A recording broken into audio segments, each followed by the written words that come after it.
आप सभी को मेरा नमस्कार। Welcome to my YouTube channel. मैं रमा जोशी, ज्योतिषी, रेकी हीलर, वास्तु कंसल्टेंट, अंक शास्त्री और ऑरा रीडर।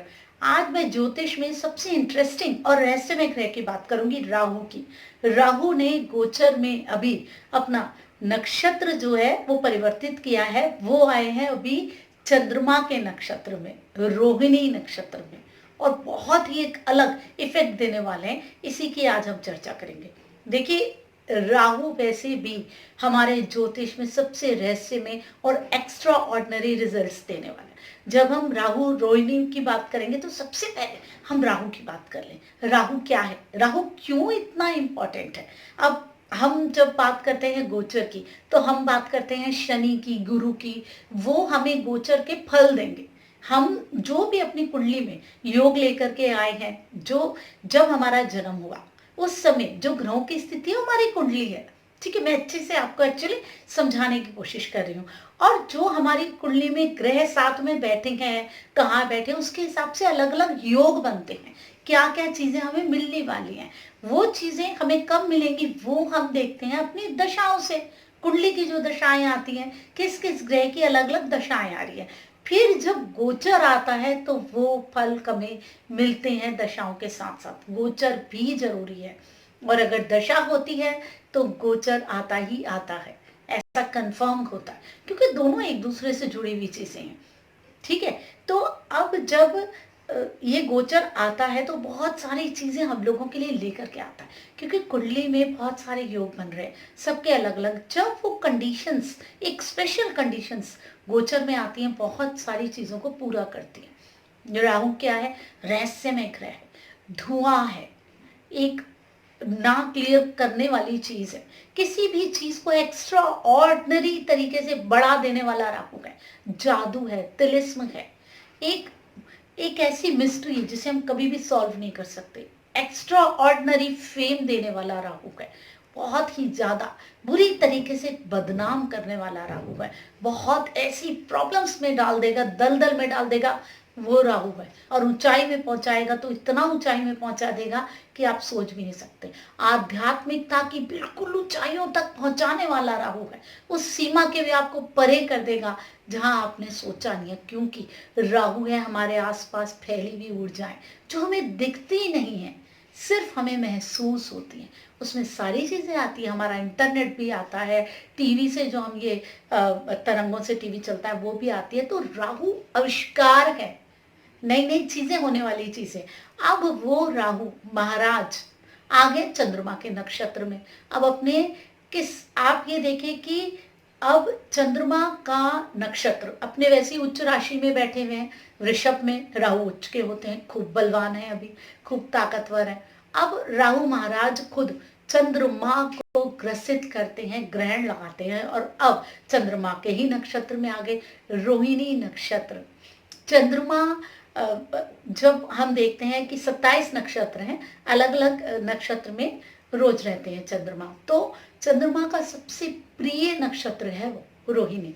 रोहिणी नक्षत्र के जो हम उसकी एक आकृति लेंगे, एक रथ की आकृति बनती है। चंचलता उसके साथ जुड़ी है, भागना, दौड़ना, किसी भी चीज की शुरुआत करना, आगे बढ़ना, बढ़ते रहना, ये है रोहिणी नक्षत्र।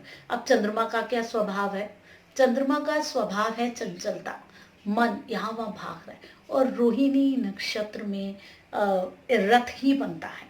तो आप देखिए कि कितना उसके स्वभाव को बताता है। अब जब इसमें राहु आ गए, राहु क्या है, राहु वैसे ही किसी भी चीज को और बढ़ा देते हैं।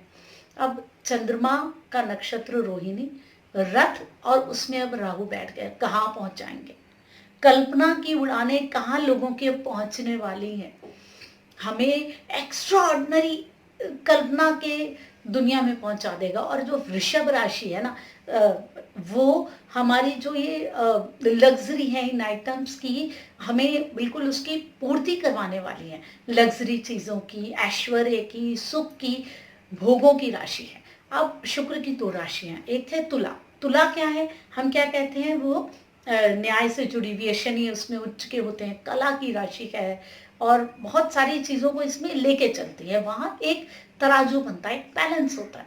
दोनों चीज़ों को साथ में लेके चलो। जीवन में हमें मेहनत भी चाहिए, शनि उच्च के वहाँ होते हैं क्योंकि वो हमारी मेहनत से जुड़े हैं। जहाँ हमें जीवन में इतनी मेहनत करनी है, वहाँ हमारे लिए जीवन में गाना बजाना, नाचना, एंजॉय करना, लग्जरी लेना भी बहुत इंपॉर्टेंट है, और वो लग्जरी सारी की सारी जुड़ी है शुक्र से। तो हमें वहाँ कला भी ज़रूरी है।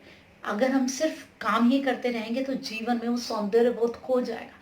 वो सौंदर्य बोध जो है वो तुला से आएगा, वृषभ से भी आएगा। वृषभ क्या है? हमारे जो ऐश्वर्य के साधन होते हैं। कला की हम बात नहीं करेंगे, हम ऐश्वर्य के साधनों की बात करेंगे। जो भी है, जैसे हम गाड़ी में घूम रहे हैं, एसी है, अच्छा बिस्तर है, अच्छा रूम है, और सुंदर सुंदर फूल है आसपास, कलरफुल आपने चादर बिछाई है, आपकी चीज़ें बहुत सुंदर हैं घर की, आप जो भी कहें, जेवर पहने हैं सुंदर सुंदर, वो सब इससे जुड़े हुए हैं। तो वो सारे साधनों से जुड़ी हुई है वृषभ। अब राहु उसमें आ गए तो उन चीज़ों की और बढ़ोतरी करेंगे, और एक्सट्रीम तक उन सब चीज़ों में बहुत सारे नए एक्सपेरिमेंट होने वाले हैं। वो सबसे बड़ी चीज़ है, क्योंकि राहु क्या करते हैं? एक तो डाउट्स ले आते हैं, भ्रम ले आते हैं, और क्या करते हैं? किसी भी चीज़ को बहुत ज़्यादा बढ़ा देते हैं।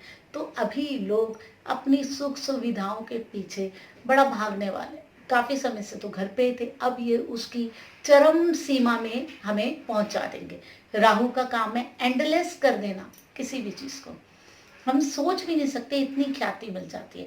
कहते हैं काल सर्पयोग, काल सर्पयोग लता मंगेशकर जी की कुंडली में और सचिन तेंदुलकर जी की कुंडली में बनता। आप देखिए कितनी ख्याति उन्हें मिली, और एकदम से मतलब उनकी जो एक पर्सनालिटी है और जो उनके गुण हैं, वो आप किसी से तुलना नहीं कर सकते, जोड़ नहीं सकते।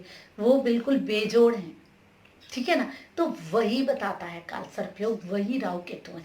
ऐसा आपके अंदर कुछ एक्स्ट्रा दे देंगे जो कि चीजें आपने कभी सोची भी नहीं होंगी। अब ये ऐश्वर्य से जुड़ी हुई चीजों के साथ बहुत एक्स्ट्रा ऑर्डिनरी अभी चीजें इसमें दे देने वाले हैं राहु के। हमारा दिमाग उसी में ही रहेगा, कैसे हम आराम से रहें, हम क्या करें। अब देखिए टाइम क्या है?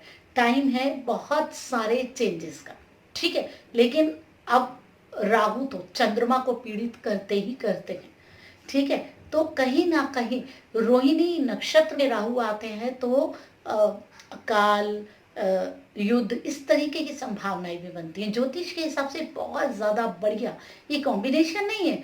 तो आप ये देखिए कि एक तरफ मनुष्य का मन भाग रहा है बहुत सारे भोगों के पीछे, जीवन के भोगों के पीछे, मैं ऐश्वर्य से रहूं, और हो क्या रहा है? कहीं ना कहीं अनियत क्या कि कुछ निश्चितता नहीं है, चीज़ों में अनिश्चितता बन रही है, परेशानी हो रही है, उलझन आ रही है, लग रहा है कहीं युद्ध ना हो जाए, कहीं अकाल ना पड़ जाए, कहीं प्रॉब्लम्स ना आ जाए, कहीं ना कहीं छुटपुट ऐसी घटनाएं भिड़ंत की वो देगा ही देगा। चाहे युद्ध की संभावनाएं नहीं बने, लेकिन कहीं ना कहीं आदमी को उस सुख से, उस ऐश्वर्य से भरने के लिए एकदम प्रेरित कर देगा। अब हम ये भी मान सकते हैं कि हम सब घर पे हैं, तो शायद अब हम लोगों को लग रहा है कि देखिए खुला है कुछ, लेकिन अभी सब कुछ नहीं खुला है, तो हम लोग ज़्यादा घर पे हैं।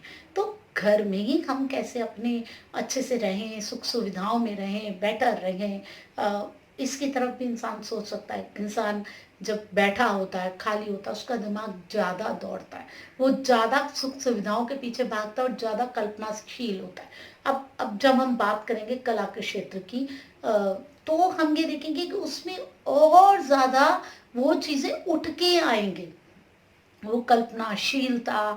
अभी काफ़ी टाइम से आप ये देखिए कि जो फिल्म इंडस्ट्री है, सीरियल इंडस्ट्री है, कहीं ना कहीं वो बहुत एकदम ख़त्म सी हो गई है एक तरीके से। अभी एक साल लगभग ऐसे ही चलने वाला है, कुछ नई शुरुआत नहीं होने वाली, उसके बाद शुरू होगा, और वो भी नए अलग सिरे से। तो अब जितनी भी शुक्र से जुड़ी हुई चीज़ें, ट्रैवल है, बहुत कुछ है, जो भी है शुक्र से जुड़ा, उसके साथ इसी तरीके की प्रॉब्लम्स दिख रही हैं। अब देखिए, अब जो कला के क्षेत्र की जब हम बात करते हैं, तो कला के क्षेत्र में नए एक्सपेरिमेंट्स होने वाले हैं जो अभी कर नहीं पा रहे हैं लोग कुछ भी, काफ़ी टाइम से कि हम शूट नहीं कर पा रहे या कुछ कला के क्षेत्र में स्पेशल कर नहीं पा रहे। अभी वो उनके जो उनकी क्रिएटिविटी के घोड़े हैं वो बहुत दौड़ने वाले हैं। जो उनके अंदर की एक राहु और चंद्रमा का संबंध ना बहुत ज़्यादा हमारी क्रिएटिविटी को बढ़ा देता है, हमारे अंदर एक अलग ही चीज़ लेकर के आता है। तो बहुत सारे नए आइडियाज़ आएंगे, बहुत अच्छी अच्छी चीज़ें आप ये कहो कि कल्पनाशीलता वाली कला के क्षेत्र में आने वाली हैं, दिखने वाली हैं, लेकिन कहीं ना कहीं उन चीज़ों को परेशान ज़रूर करेंगे राहु। जो उनसे जुड़ी हुई चीज़ें हैं, कल्पनाशीलता बढ़ेगी लेकिन वो चीज़ें अभी ठीक से मेटेरियलाइज नहीं हो पाएगी, क्योंकि मैंने पहले भी बोला है ये जो अभी पूरा साल लगभग बीतने वाला है ये ऑफ ऑन में रहेगा, कुछ खुला कुछ बंद हुआ इसी तरीके से चलता रहेगा। तो वो चीज़ें जो कि राहु करना चाहता है वो कर नहीं पाएगा, दिमाग परेशान करेगा। आदमी इन भोगों के पीछे, इन ऐश्वर्यों के पीछे भागता रहेगा, दौड़ता रहेगा। क्रिएटिविटी बहुत सारे निकल के आगे आएगी, बहुत सारे नए लोग अपने अंदर की उन चीज़ों को पहचानने की कोशिश करेंगे।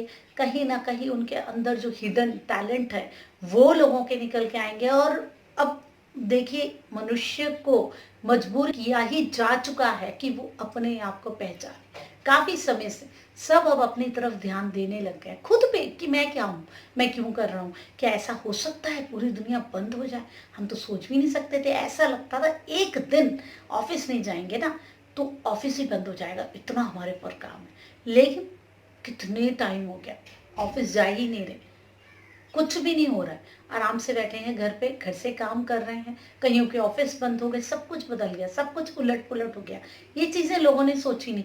फिर लगा हाँ कहीं एक शक्ति है, एक ईश्वर है जो कि हमें मैनेज कर रहा है। हम सोचते हमारे पास पैसा है, सब कुछ है, क्योंकि बहुत सारे लोगों ने अपने को खोया है इस समय में। और वो गंभीर बीमारी इतने जो हम कहते हैं इनको नहीं हो सकती, उनको भी हो गई, सबको हो गई। तो अब बताइए कि कौन ईश्वर की उस मार से बच सकता है, ये लोगों के अंदर सोच रही है। अब सोचने पड़ रहा है कि हम क्या हैं, आखिर अल्टीमेटली हम क्या कर रहे हैं, क्यों कर रहे हैं, हम कहाँ जा रहे हैं, क्या चाहिए हमें जीवन में। तो ये सोचने पे आपको मजबूर करेगा ही करेगा राहु।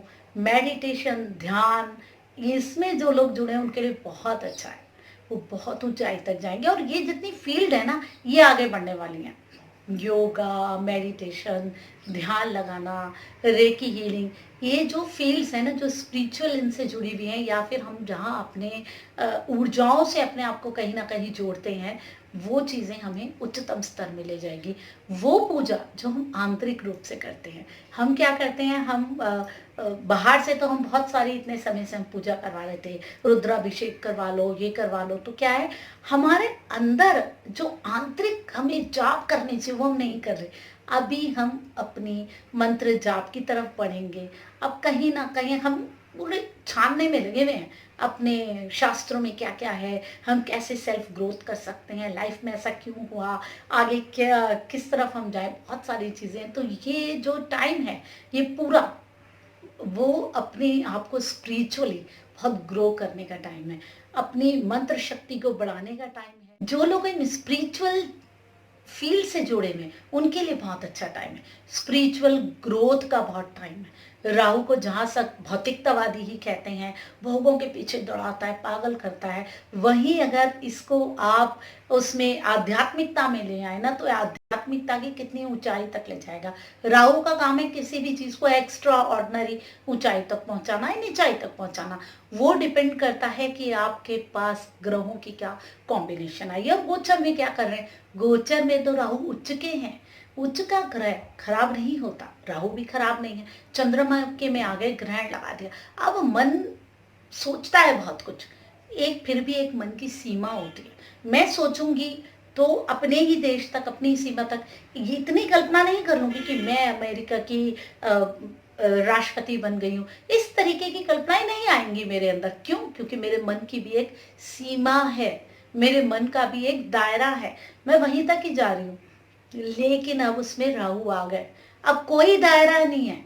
अब जो हमारी कल्पनाशीलता ना ऑटोमेटिक, अभी अमेरिका तो छोड़ो, अभी तो मैं ब्रह्मांड में भी कोई बहुत ऊंची जगह जाने की सोच सकती हूँ। मैं सिर्फ मन की बात कर रही हूँ, आपकी उड़ान वहां तक चली जाएगी।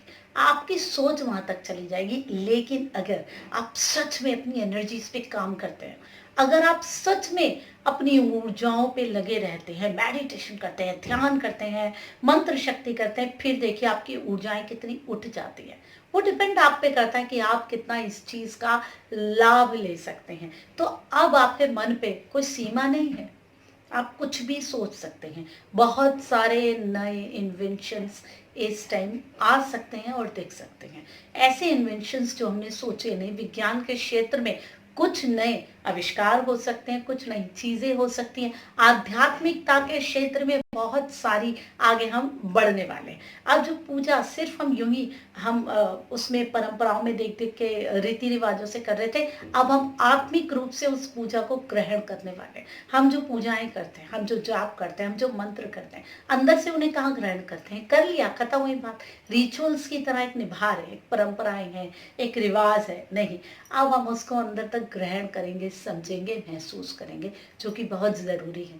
तो ये जो राहु का गोचर है, जहाँ बहुत ज्यादा आपको मन को आपको हिला देगा, झंझावात कर देगा, वहीं आपको जीवन में बहुत सारी नई चीजें लेकर के भी आने वाला है। तो बेटर ये है कि आप इस टाइम को अच्छे से यूज कीजिए। आप इस जो ये एनर्जी इस टाइम ब्रह्मांड में बनी है, फैली है, एक जनरेट हुई है राहु और चंद्रमा के संयोग से, वृषभ राशि के संयोग से, शुक्र के संयोग से, उसको आप कहीं ना कहीं खराब नहीं करने देना। आप उसमें भी जो आपका हिडन टैलेंट है उसको निकाल के लेकर के आइए और स्पिरिचुअल फील्ड में, पॉजिटिव फील्ड में आगे बढ़िए और अपनी एनर्जीज को पूरा ग्रो कर लीजिए। क्योंकि ये आपके मन की ऊर्जाओं को पूरा ग्रोथ करने का टाइम है। ठीक है, रोहिणी नक्षत्र रथ, और जिसपे अभी राहु सवार हो गए, और है क्या वो लग्जरी, शुक्र, तपस्या, ध्यान, इनसे भी जुड़ा हुआ है शुक्र। तो अभी उस यात्रा में आप आगे निकल जाइए तो शुभता ही शुभता है। ये रोहिणी नक्षत्र शुभ है, शुभ फल देने वाला होता है। इसकी जाति स्त्री है। तो आप ये देखिए कि आप जितनी मेहनत करेंगे ना इस समय, आपको उतना शुभ फल मिलेगा। राहु बिल्कुल सारी चीजों को उठाने वाले हो गए, बताने वाले हो गए। लेकिन अगर आपने इस टाइम को वेस्ट कर दिया, अपने आप को सिर्फ कल्पनाओं तक ही जोड़ा, तो आप कुछ नहीं कर पाएंगे। स्पिरिचुअलिटी को अपनी बढ़ाइए, मेडिटेशन को बढ़ाइए, रेकी सीखिए, अपने आप को और अपने इनमें जो आपके आध्यात्म है इसमें डालिए। जो आप मंत्र पढ़ते हैं, थोड़ी देर उनको समझिए कि आप क्या पढ़ते हैं, उनको ध्यान करने की कोशिश कीजिए, उसके अंदर जाने की कोशिश कीजिए। ये आपकी स्पिरिचुअल ग्रोथ का टाइम है, आपके मन की ग्रोथ का टाइम। देखिए है ना कितनी चमत्कारिक बात राहु की और रोहिणी नक्षत्र की। ऐसे ही मैं ज्योतिष की बातें बहुत ही सरल भाषा में, आपकी भाषा में लेकर के आती हूँ। आप जानना चाहते हैं तो जल्दी से पहले तो मेरे चैनल को सब्सक्राइब कीजिए, बेल आइकन दबाइए ताकि आपके पास सारे नोटिफिकेशन आए। और देखिए देखिए ज्योतिष के साथ साथ अगर आप रेकी हीलिंग, वास्तु, अंक शास्त्र और आपके ऑरे से जुड़ी हुई जानकारी बहुत ही सरल भाषा में चाहते हैं तो जल्दी से मेरे चैनल को सब्सक्राइब कीजिए।